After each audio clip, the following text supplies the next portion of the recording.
In 1900, the United States Census Bureau counted every soul in Nevada and arrived at a number so small it embarrassed the state's own boosters, 42,335. That was fewer people than lived in Duluth, Minnesota, fewer than in Hoboken, New Jersey. The population had been falling for 20 years, and its capital, Carson City, had shrunk from nearly 4,000 residents to barely 2,000. Nevada was not growing into its statehood. It was evaporating out of it. A serious editorial in the New York Sun proposed the simplest solution: abolish Nevada as a state entirely and give the land back to the territories. The suggestion was not considered outrageous. It was considered practical. This was a state that had no major river, no navigable port, no reliable agriculture, no standing timber industry, and, by 1900, no significant mining income. The silver was gone. The people were leaving. And roughly 85% of the land belonged to the federal government, and still does. Nevada, by every rational measure, should have become a footnote. Instead, it became Las Vegas. That sentence needs explaining. Not the Las Vegas part. Everyone knows what Las Vegas became. What needs explaining is the distance between the two facts. How does a jurisdiction with 42,000 people, negative population growth, and a landscape that Mark Twain described as the most God-forsaken country under the sun become the fastest-growing state in America for 6 consecutive decades? How does the least populated state become home to one of the most visited cities on Earth? The answer is not luck, and it is not geography. The answer is that Nevada figured out something no other state fully grasped. Sovereignty itself is a natural resource. If you are willing to legalize what your neighbors will not, people will cross your border to do it, and they will bring their money with them.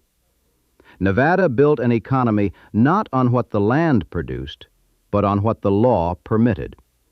That idea, simple, ruthless, and arguably brilliant, is the engine of the most improbable rise of any American state.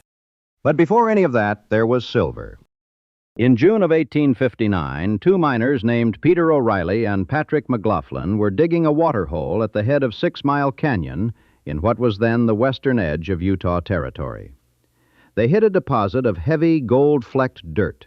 Within minutes, a man named Henry Comstock rode up on a horse and announced with no evidence whatsoever that the men were digging on land he had already claimed for grazing. He threatened to take the whole find unless they cut him in. O'Reilly and McLaughlin, either gullible or simply unwilling to fight, agreed. It was one of the most consequential bluffs in American history, because the deposit they had stumbled into was not a modest placer claim. It was the Comstock Lode, the first major silver strike ever found in the United States, and one of the richest ore bodies discovered anywhere in the 19th century. Henry Comstock got his name on it and nothing else. He sold his share within months. He drifted to Oregon, then to Montana, still prospecting, still broke. On September 27, 1870, he put a gun to his head. The lode that bore his name would eventually produce over $300 million in silver and gold, something approaching $10 billion in today's money, and transform the economy of the entire American West. News of the strike, the rush to Washoe as it was called, emptied California mining camps within weeks. Men who had come west chasing gold turned around and crossed the Sierra Nevada eastward into a landscape that looked nothing like the forested foothills they were leaving. What they found was sage, alkali, and a mountainside so steep that the streets of the town that grew there ran at angles that made wagons slide. What rose at the site was Virginia City, and it rose fast. Named after a miner called James Finney, known as Old Virginie, who supposedly christened the ground by dropping a bottle of whiskey on it, the camp went from a huddle of canvas tents to a city of 15,000 by 1863 and 25,000 by the mid-1870s. This was not some rough frontier outpost. Virginia City, perched on the slope of Mount Davidson at over 6,000 feet, had gas lines, a sewer system, 3 daily newspapers, 150 saloons, 4 banks, 5 police precincts, its own water and electric utilities, and 10 separate fire departments. The International Hotel stood 6 stories tall, with 160 rooms, hot and cold running water, steam heat, and Nevada's first hydraulic elevator, which its guests called the Rising Room. John Piper, a German immigrant who had served as mayor, built an opera house that seated nearly 1,000 people. Piper's Opera House hosted Lily Langtry, Edwin Booth, and Harry Houdini. Mark Twain gave talks from its stage. It burned down twice, and Piper rebuilt it both times. The engineering alone was extraordinary.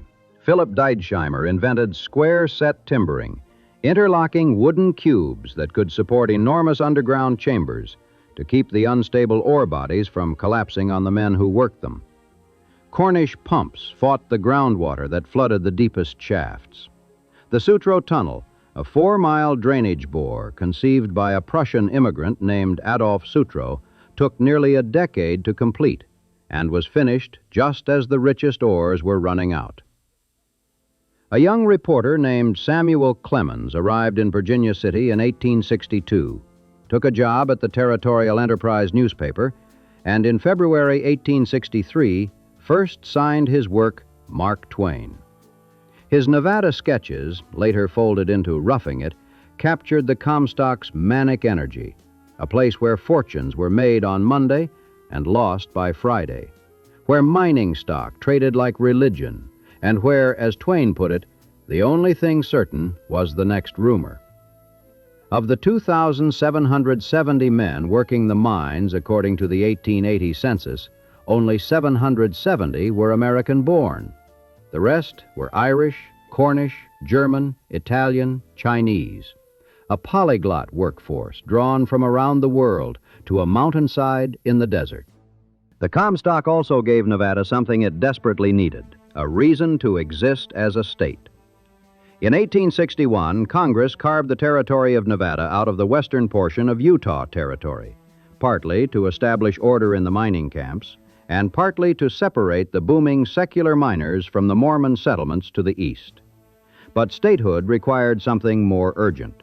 By 1864, President Abraham Lincoln needed additional Republican votes in Congress to push through the 13th Amendment abolishing slavery, and he needed electoral votes for his own re-election campaign against George McClellan. Nevada, with its overwhelmingly Unionist and Republican population, was the answer. There was one problem.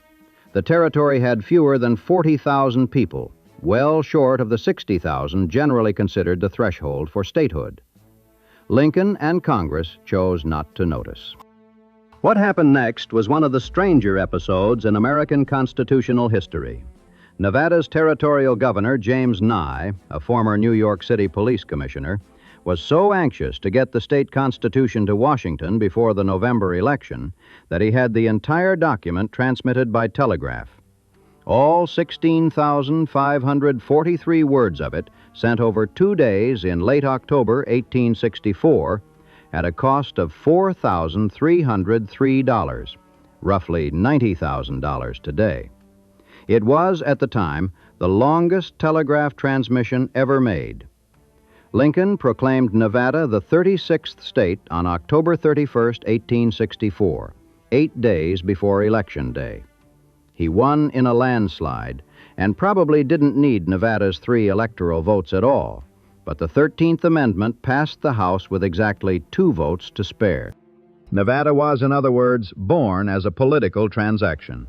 Its nickname, Battleborn, appears on the state flag to this day, a testament not to any great military contribution — the state mustered only 1,200 men for the Union Army — but to the simple fact that its existence was a wartime expedient. Baked into its founding was an irrevocable clause: all undistributed public lands would remain federal property. The delegates at the Constitutional Convention accepted this condition because, in 1864, they were primarily interested in the northern mining districts and saw the vast interior as worthless wasteland no one would want. They were not wrong about the terrain, but they could not foresee what that concession would mean a century later. No other state entered the Union with so little of its own territory actually belonging to it. Today, roughly 85% of Nevada, approximately 57 million acres, is managed by the Bureau of Land Management, the Forest Service, the Department of Defense, and other federal agencies. The federal government owned the desert, owned the mountains, owned the basins. It used them for bombing ranges, nuclear testing grounds, and wildlife refuges. Nevada owned the idea that it was a state, and a narrow fringe of private land around its edges, and not much else. For a time, the Comstock made that idea viable. Two rival factions fought over the wealth like warring kingdoms. The bank crowd, led by William Sharon in Virginia City and William Ralston at the Bank of California in San Francisco, achieved vertical control of the Comstock in the mid-1860s, buying mills, building the Virginia and Truckee Railroad, and practicing the kind of ruthless integration that Andrew Carnegie would later make famous in steel. Then, in 1873, 4 Irish immigrants, John Mackay, James Fair, James Flood, and William O'Brien, known as the Bonanza Kings, discovered the richest ore body yet in the Consolidated Virginia mine. They called it the Big Bonanza. Peak production came in 1877, over $14 million in gold and $21 million in silver pulled from the earth in a single year. Virginia City buried an estimated 1 person per day at its peak. The Fourth Ward School, a 4-story Second Empire building completed in 1876, held 1,000 students and had indoor flush toilets and a gymnasium. It was, by any standard, a real city. And then it was not. The Bonanza ores ran deep, but they did not run forever. By 1879, the richest veins were exhausted. Groundwater flooded the deepest shafts. The demonetization of silver, Congress's decision in 1873 to stop minting silver dollars, an act so despised in the West that it was called the crime of '73, hammered the price. Miners left, businesses closed. The population of Story County, which encompassed Virginia City, fell from 25,000 to barely 3,000 by the turn of the century. Nevada's total population dropped from 62,266 in 1880 to 47,355 in 1890, and then to 42,335 in 1900, the only state in the Union whose population declined across 2 consecutive census decades. Carson City's population was cut nearly in half. Virginia City's International Hotel, that 6-story edifice with its rising room, caught fire on December 12, 1914. No one rebuilt it. There was no one left to fill the rooms. Nevada was dying, and everyone could see it. A brief reprieve arrived with new mineral strikes. Silver at Tonopah in 1900, gold at Goldfield in 1902. The pattern repeated itself with eerie familiarity. Rush, boom, camp, town, speculation, peak, decline. Goldfield briefly became Nevada's largest city, with theaters, hotels, and a famous heavyweight championship bout in 1906 between Joe Gans and Battling Nelson that was promoted by a local named Tex Rickard, who would later build Madison Square Garden. Railroads laid expensive branch lines to haul out the ore. The state population climbed back to 81,875 by 1910. But mining towns are, by their nature, temporary. The ores at Goldfield and Tonopah thinned, the cost of extraction rose, and the railroads that had been built to serve the mines found themselves serving empty stations. By 1920, the population had slipped again, down to 77,407. The Progressive era had brought a moralistic streak to state politics. In 1910, Nevada outlawed gambling entirely, following a nationwide anti-gaming crusade. The state that would one day be synonymous with casinos was, for 21 years, a state where placing a bet was illegal. It made no difference to the economy because Nevada barely had one. Then came 1931. If you want to understand how Nevada became Nevada, you need to understand 1 month, March 1931. 3 things happened in rapid succession, each improbable, each transformative, and all of them occurring against the backdrop of the worst economic depression in American history. On March 19th, Governor Fred Balzar signed Assembly Bill 98, legalizing all forms of casino gambling. The bill had been introduced by Assemblyman Phil Tobin, who later told the Reno Journal-Gazette his motivation with disarming candor. I was just plumb sick and tired of seeing gambling going on all over the state and the payoffs being made everywhere. Nevada was not inventing gambling. It was giving up the pretense that it had stopped. The Las Vegas Evening Review-Journal gave the signing 1 short paragraph at the bottom of its front page. 8 days earlier, on March 11th, the federal government had awarded a $49 million construction contract for what was then called Boulder Dam to a consortium called 6 Companies, Inc. The dam would be built on the Colorado River, about 30 miles southeast of Las Vegas, and would require thousands of workers in a region where the summer temperature averaged 120 degrees. Those workers would need places to eat, drink, sleep, and spend their pay. Las Vegas, population roughly 5,200, was the nearest town. And in the same legislative session, Nevada halved its residency requirement for divorce from 3 months to 6 weeks, making it the easiest place in America to end a marriage. 6 weeks clinched it. Reno, with its dude ranches where New York socialites could wait out their residency on horseback amid sagebrush and sunsets, became the nation's divorce capital almost overnight. Eastern newspapers stationed columnists there full-time to track the celebrity dissolutions. Clark Gable came to Las Vegas in 1939 to divorce his wife, Maria Franklin, and the parade of Hollywood luminaries that followed, including, with considerable irony, Bugsy Siegel's wife, Esther, began shifting the divorce trade southward. The industry mattered because it brought wealthy visitors who stayed for weeks, spent money on lodging and entertainment, and often discovered that Nevada had other attractions worth returning for. The dam came first in its impact. 6 Companies' payroll was $500,000 a month, and Las Vegas businesses lobbied successfully to ensure the workers were paid in U.S. currency, not company scrip redeemable only in Boulder City's company stores. Boulder City, the government-built worker town near the dam site, prohibited both gambling and alcohol. Las Vegas prohibited neither. On payday, workers drove 30 miles through the desert to a town that had just legalized every form of wagering.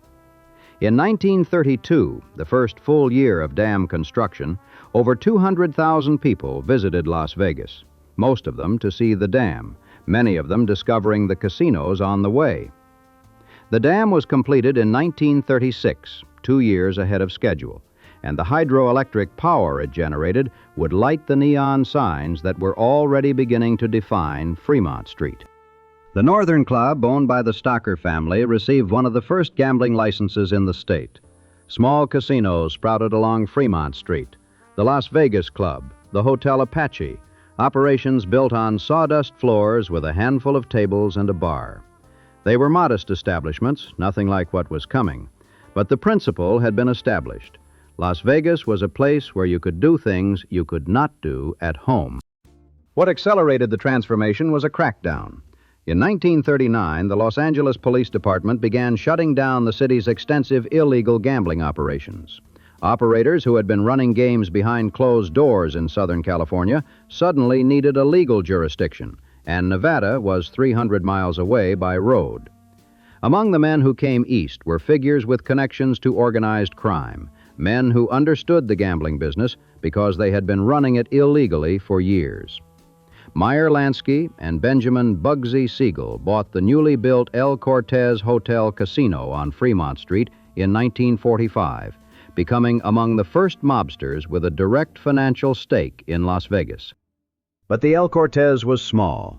What changed the shape of Las Vegas, literally, architecturally, was the Flamingo. And even the Flamingo is not quite the story people think it is. The original developer was not Bugsy Siegel, but Billy Wilkerson, a Los Angeles nightclub operator and the founder of The Hollywood Reporter. In March 1945, Wilkerson wrote a check for $9,500 as a down payment on 33 acres on the east side of Highway 91, south of the Las Vegas city limits. He paid Margaret Folsom a total of $84,000 for the property.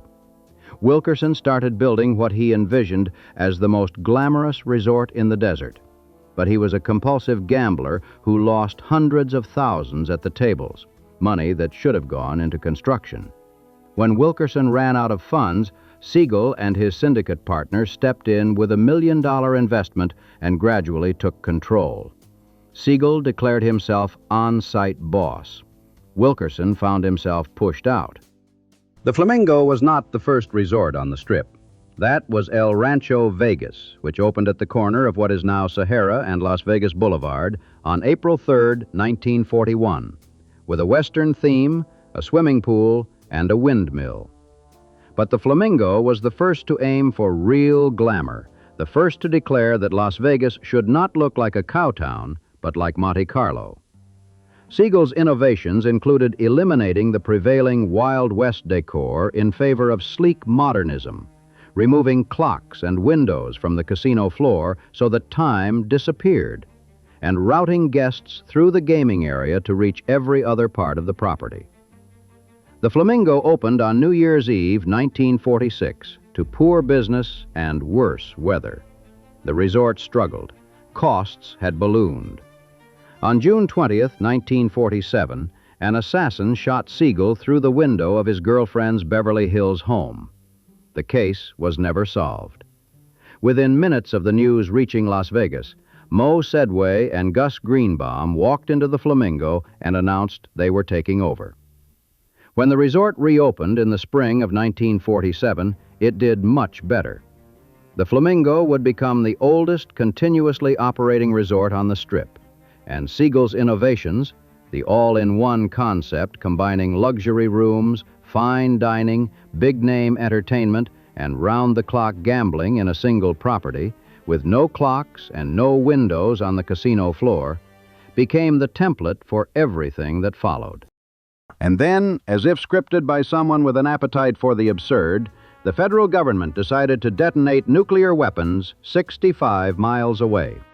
On January 27, 1951, a B-50 bomber dropped a nuclear warhead over Frenchman Flat in the Nevada desert. The device, codenamed Able, detonated 1,000 feet above the ground. The flash was visible in San Francisco. It was the first atomic explosion on American soil since the Trinity test in 1945, and over the next 12 years, the Nevada test site would average one detonation every 3 weeks. 235 above-ground tests in all, producing mushroom clouds that could be seen from hotel windows on the Strip. Any other city would have treated this as a catastrophe. Las Vegas treated it as a floor show. The Chamber of Commerce issued calendars listing detonation times and the best viewing locations.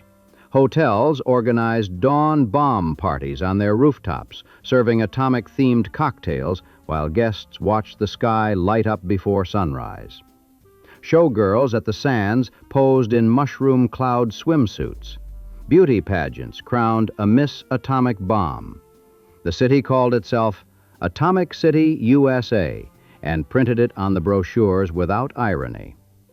Casino owner Benny Binion of the Horseshoe Club put it plainly. The best thing to happen to Vegas was the atomic bomb. The test site brought more than spectacle. It brought over $176 million in federal funds to the region, thousands of permanent jobs, and a military-adjacent economy that diversified Nevada's dependence on gaming. From 1950 to 1960, the population of Las Vegas doubled. By the end of the decade, the mushroom cloud appeared on the cover of the Las Vegas High School yearbook. Through the 1950s, the Strip grew longer. The Desert Inn, the Sahara, the Sands, the Riviera, the Dunes, the Tropicana, each one larger, flashier, and more expensive than the last. Organized crime families had hidden and sometimes unhidden interests in more than a dozen properties. The money pipeline was fueled in part by low-interest loans from Jimmy Hoffa's Teamsters Central States Pension Fund. Frank Sinatra, who first played the Desert Inn in 1951, became so identified with the city that a lounge singer named Sonny King later said he was the king of Las Vegas because the minute he stepped into town, money was here. The Rat Pack, Sinatra, Dean Martin, Sammy Davis Jr., Peter Lawford, Joey Bishop, filmed Ocean's 11 on the Strip in 1960, cementing Las Vegas in the American imagination as a place where the rules didn't apply and the party never stopped. And then on Thanksgiving night, 1966, a train pulled into North Las Vegas carrying a man who had not been seen in public for 8 years. Howard Hughes, aviator, film producer, owner of Trans World Airlines, and by now one of the most reclusive human beings in America, arrived in a private Pullman car. He was placed on a stretcher and taken to the 9th floor of the Desert Inn, where his aides had reserved the top 2 floors. Hughes weighed between 115 and 120 pounds. His fingernails spiraled in long curves. His gray hair hung to his shoulders. He had recently received a $500 million windfall from the sale of his TWA stock and had come to Nevada, at least in part, to avoid California state taxes on the proceeds.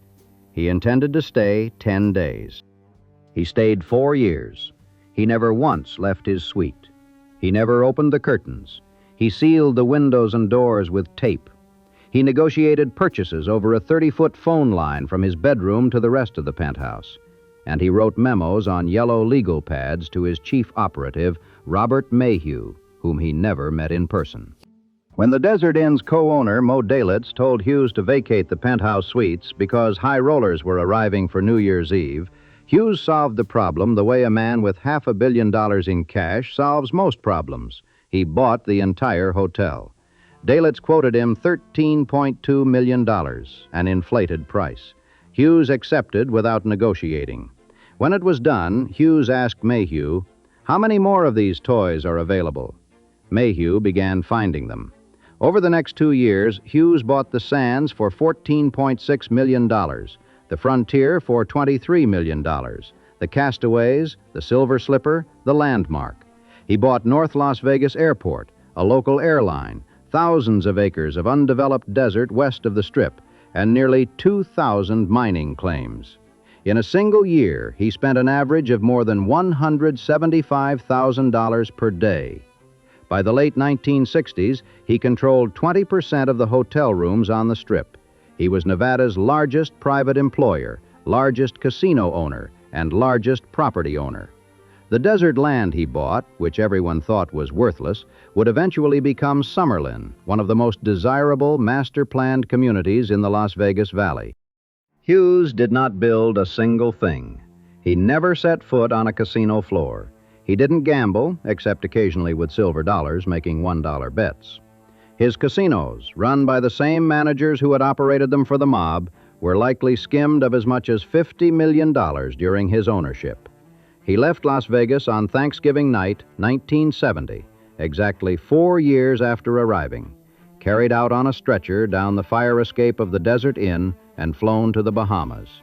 He died in 1976 without ever returning to Nevada. But what he had done almost inadvertently was change the national perception of casino gambling. Before Hughes, casino ownership meant organized crime. After Hughes, it meant corporate investment. The Nevada Corporate Gaming Acts of 1967 and 1969, passed while Hughes was buying properties, allowed publicly traded corporations to acquire gambling licenses for the first time.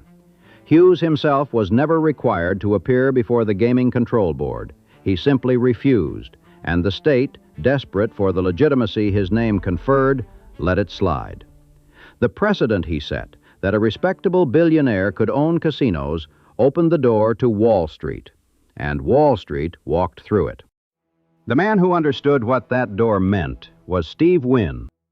In the late 1980s, Las Vegas was in trouble again. The city's casino industry had been battered by the double-dip recession of the early 1980s, the legalization of gambling in Atlantic City, and an MGM Grand fire in 1980 that killed 87 guests. Tourism was softening. The last major resort built on the Strip had opened in 1973. The The prevailing wisdom was that Las Vegas had peaked. Wynn, who already owned the Golden Nugget in downtown Las Vegas, had a different idea. He wanted to build a resort so large and so spectacular that the property itself would be the attraction. Not the gambling, not the showroom, but the building, the grounds, the experience of being there. His concept required $630 million, at a time when the average Las Vegas casino cost about $200 million to build.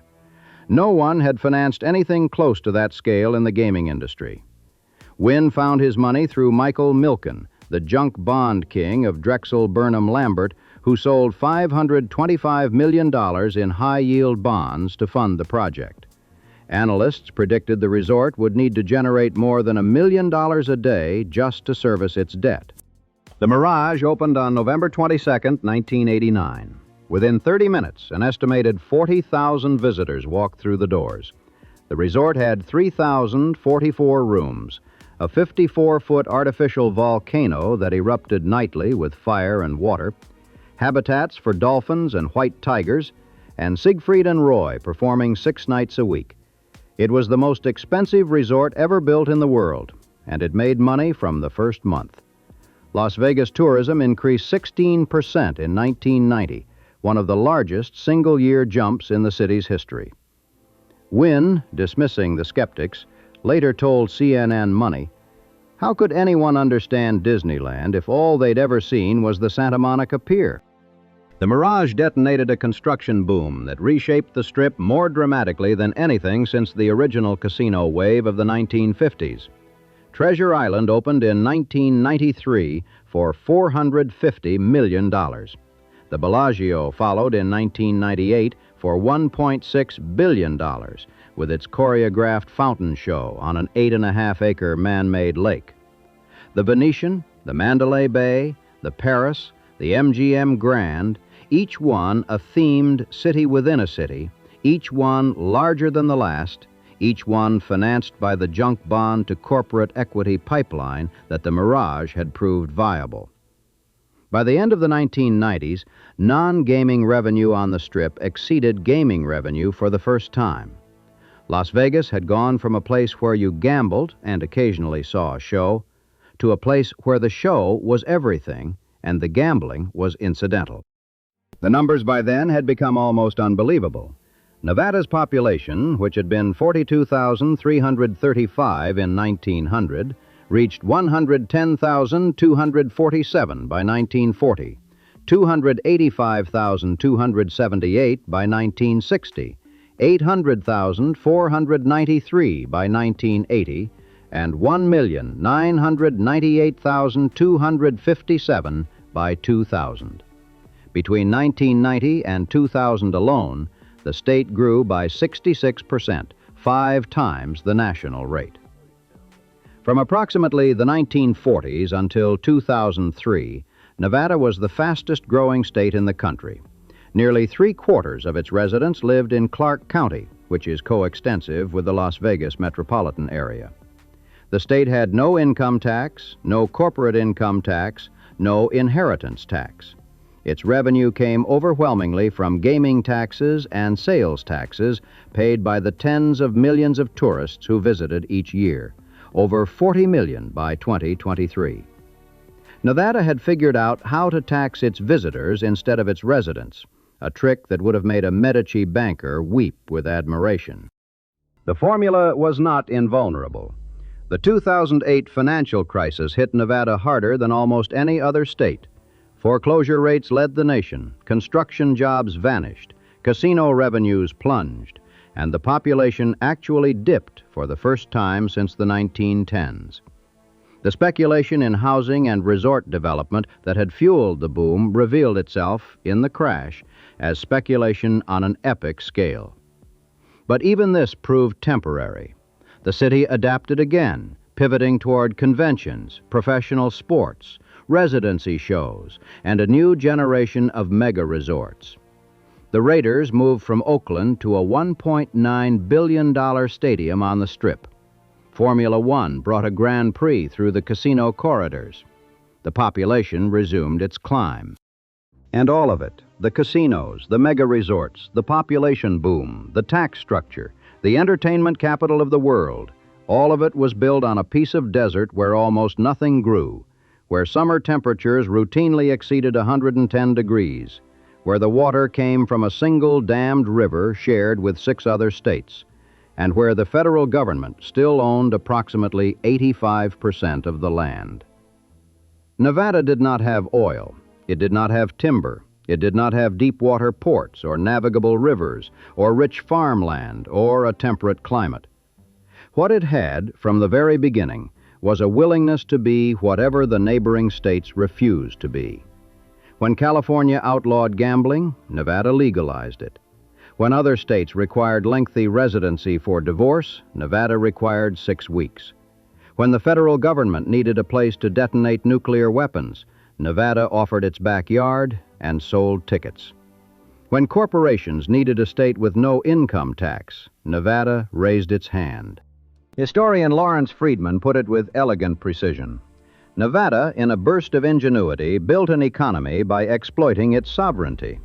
It legalized all sorts of things that were illegal in California. After the easy divorce came easy marriage and casino gaming, and even legalized prostitution in counties that voted to allow it. The state's fundamental insight was that a border is not just a line on a map. It is a price difference. And where there is a price difference, there is a market.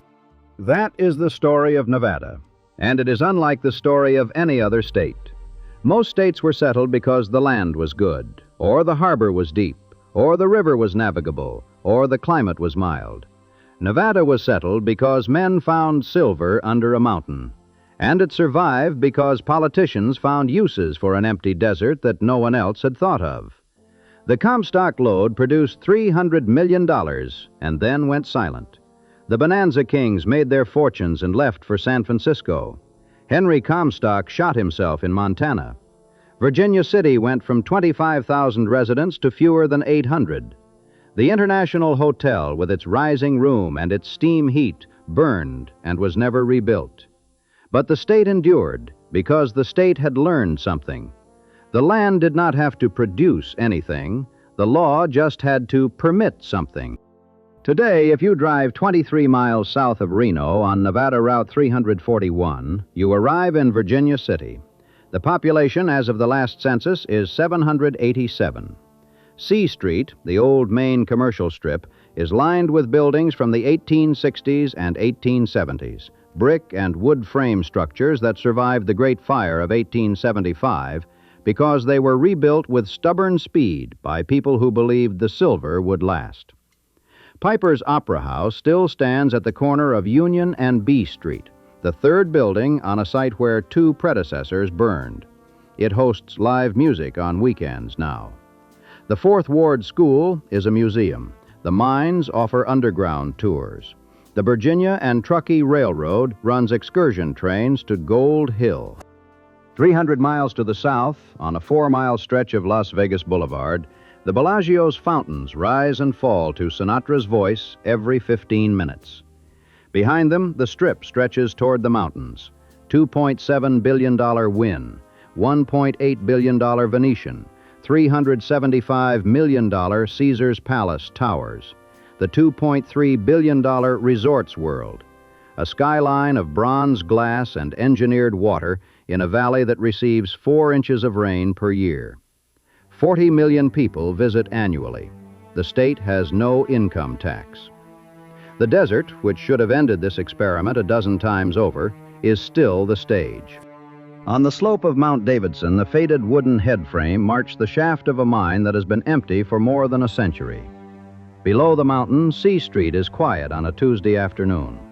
A tourist buys a postcard in the shop that was once a bank, that financed a lode, that financed a war, that made a territory into a state, that nearly ceased to exist, and then reinvented itself so completely that its name became synonymous not with silver, but with spectacle.